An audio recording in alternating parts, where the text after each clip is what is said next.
கணத்தை குறிப்பிடும் முறைகள் 3 முறைகள் இருக்கு. விவரித்தல் முறை, கண கட்டமைப்பு முறை, பட்டியல் முறை.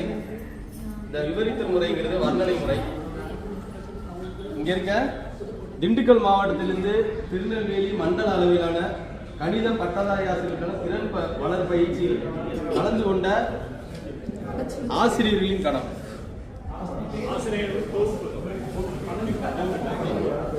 கண கட்டமைப்பு முறை, இது விதிவர் முறை. அது என்னன்னா, தற்போது டிபிடி பயிற்சியில் கலந்து கொண்ட கணித ஆசிரியர்களின் பெயர்களின் கணம். பட்டியல் முறை, அதாவது அட்டவணை முறை. ஒரு கணத்தில் உள்ள அனைத்து உறுப்புகளையும் பட்டியலிடுவது. நான் சொல்ற ஆசிரியர் மட்டும் கொஞ்சம் வாங்க. Chandrasekar sir, Kumaresan sir, Rajanayagam sir, Sundar sir, Selvam sir, Rajanesakumar sir, Saminathan sir, Raman sir, Leo sir, Vijayan sir,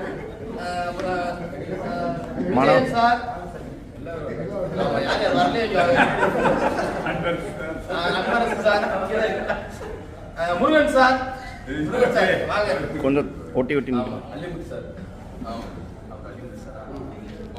அடுத்தது மனோ சார்.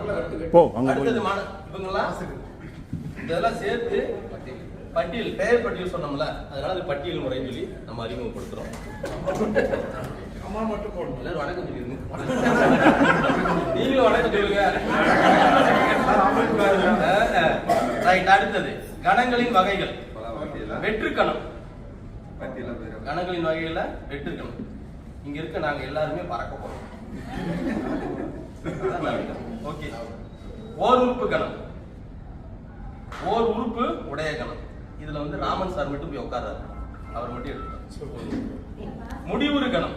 இங்க இருக்க 2, 4, 6, 8, 10, 12 பேருக்கு ஆசிரியர் எண்ணிக்கை. அடுத்தது முடிவுறா கணம்.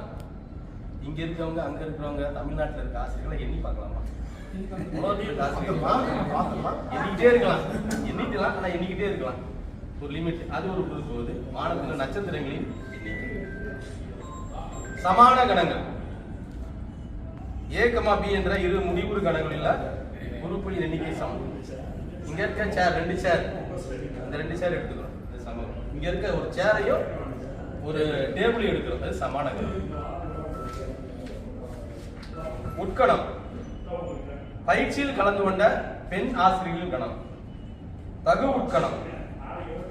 A என்பது B இன் உட்கணமா இருக்கிறப்ப இங்க இருந்து உங்கள ஒருத்தர், அந்த மாதிரி சொல்லிக்கலாம். அடுத்தது வெட்டா